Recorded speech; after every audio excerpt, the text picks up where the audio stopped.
మామిడికాయ అల్లం నిల్వ పచ్చడి కోసం ముందుగా 100 గ్రాముల అల్లాన్ని తీసుకోవాలి. 200 గ్రాముల పండుమిర్చి, హాఫ్ కేజీ పచ్చి మామిడికాయలు, 50 గ్రాములు వెల్లుల్లిపాయలు, 200 గ్రాముల బెల్లం తీసుకోవాలి. కడాయిలో ఆయిల్ వేసుకుని టేబుల్ స్పూన్ మినప్పప్పు, 1 టేబుల్ స్పూన్ మెంతులు, 1 టేబుల్ స్పూన్ ధనియాలు వేసుకుని దోరగా వేయించి పక్కన పెట్టుకోవాలి. వీటిని చల్లార్చుకున్నాక సన్నగా తరిగిన అల్లం ముక్కలు కూడా వేసుకుని వేయించాలి. పండుమిర్చిని కూడా వేయించుకోవాలండి. అలాగే పచ్చి మామిడికాయలు ముక్కల కింద కట్ చేసుకుని వాటిని కూడా వేయించాలి. అప్పుడే పచ్చడి అనేది నిల్వ ఉంటుంది. టేస్ట్ కూడా చాలా బాగుంటుంది.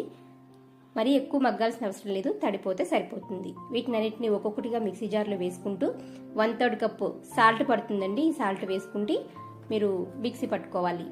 1 టేబుల్ స్పూన్ పసుపుని కూడా యాడ్ చేసుకోవాలండి. అప్పుడే మీకు పచ్చడి అనేది నిల్వ ఉంటుంది. టేస్ట్ కూడా బాగుంటుంది.